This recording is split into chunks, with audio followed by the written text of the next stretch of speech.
Hey YouTube, it's Grace, and welcome to episode 14 of my series where I take every single painting from Minecraft and make them in real life. This week I'm doing the last of 4 elements paintings, and I think this one is either air or wind. I'm not entirely sure. But I'm excited to have all 4 of these done now because I think they're going to look really cool as a set. And just a reminder, if you head over to my Etsy, I have lots of painting guides and tutorials, basically every single one for this series that you can download and follow if you want to make these paintings for yourself. But without further ado, let's get into this video. The fourth and final elements painting that I'll be doing is the air element, which I don't have my computer because it's upstairs, but I'll be doing this on a 12 by 12 canvas, which is the same size canvas as the other 3, and this reference is 32 by 32 pixels, so I just started marking out 32 pixels, and I will do that around all 3 other sides. The way that you figure out the size of each pixel, you take the length of your canvas, which is 12 inches for me. If you wanted to try this on a different canvas, obviously it'd be larger or smaller,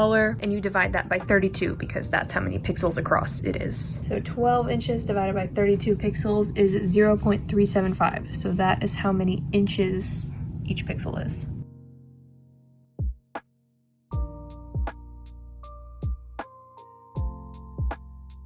And then once I have all of these lines marked out, I'm going to connect them all with a ruler and make the grid. I just finished making the grid, so I'm going to put it on some paper towels because I don't want to get paint on this carpet, and then I'm going to use a thin layer of white acrylic paint to prime it. And people ask me all the time, why do I do this? And for one, I don't want to get pencil all over my hand. But for 2, the same lead would smear and like mix in with the other paints and make it like grayish in tone, which I don't want. Also with lighter colors, this tends to kind of fade the grid a little bit, and it's easier to cover up such a dark gray if it already has a layer of white on it. I can still pretty easily see the grid underneath, which is exactly what I wanted. So now I'm just going to let this dry for a while, and then I'll come back and start on the color. Okay, I know this is a little bit chaotic. Ignore the fact that there's 2 colors of paint on here. I messed up the first time, but I finally got it fixed, so I'm gonna walk you through what I did for the first color. For some reason, I decided to try and do the hardest part first, which would have been marking out this circle spot here. I mixed this color with kind of like a light tan, a white, and a gray. And for the counting and figuring out where the pixels are, I started at the bottom, counted the pixels over and up, and then kind of dotted everything out and then filled them in. Yeah, this took a while to fix.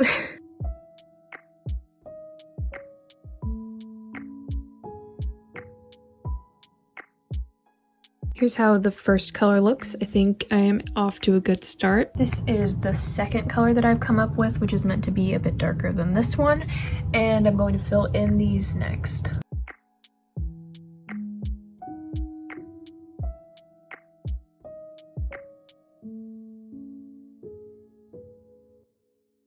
Here's the second color done. I think I'm doing a pretty good job of mapping things out accurately now because I haven't messed up nearly as bad as that. This third color here, which I ended up with this, I just took this lighter brown and mixed some white and I think some light brown with it, but I'm trying to match this color here. The next color I'm going to be doing is this little swirly bit in the middle. It's kind of has a yellow tone to it, so I ended up mixing this. And I'm going to go ahead and mark it out. Right now this whole thing still looks very messy, but I promise you I know what I'm doing.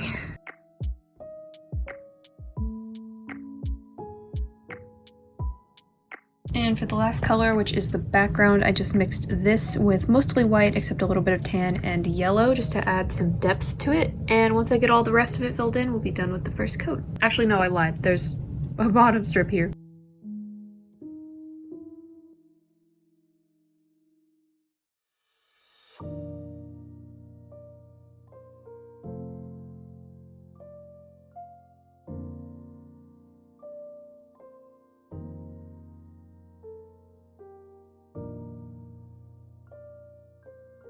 Okay, now I just have one color left. I mixed this one with a little bit of trial and error, and I think it matches pretty decently, so I'm gonna go ahead and do this bottom strip, and then we'll be done with the first coat.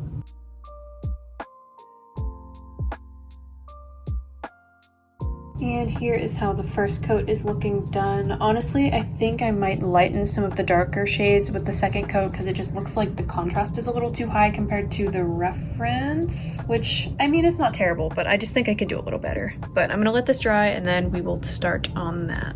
All right, it's the next day now and I'm back and ready to start the second coat. As I mentioned, the contrast between a lot of the colors was just a little bit too much. So what I'm gonna do is add just a little bit of white to each one. So that is how that's gonna end up looking. This is gonna be lighter. Well, these two might stay the same, but everything else is getting lighter. I'm working on the second color now, which is this main creamish background color, which I painted this part now, but I haven't painted the rest of it. I'm leaving it the same. I'm not adjusting this one because I think it looks pretty good as it is.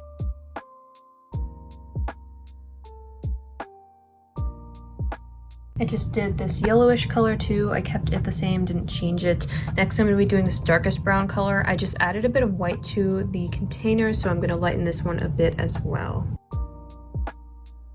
For the second to last color, which is this light brownish one, I took the color and instead of adding white to it, I actually added a little bit more of this tannish yellow to it so that I could blend them together a little bit more.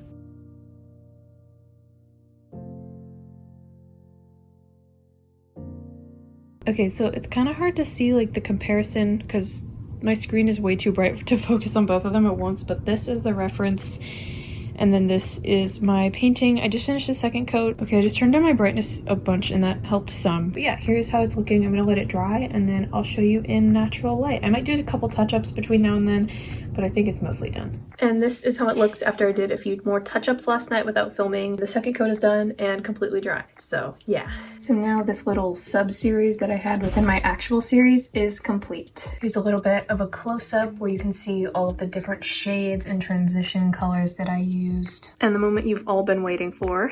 Here are all of the elements paintings together. Yes, I did have to take down all of my other canvases, but I think these look really cool on my wall. But I think that is pretty much it for this video. Just an FYI, the next couple weeks I am probably going to be taking a break from Minecraft painting content because one, I just hit 4,000 subscribers, which is really awesome, so thank you. But I wanted to make a little bit of a special for that based off of a YouTuber that I watched a long time ago. And also I still have one space left on my wall, which you can't really see now, but for an album cover painting, so I want to make that as well. So I think that's going to be the next couple weeks, so stay tuned to figure out for sure. But if you want to see any of my other art, check out my Instagram. I will have that and my Etsy linked in the description. But yeah, I'll stop rambling now. So thank you so much for watching. I hope you enjoyed and I will hopefully see you in my next one. Bye!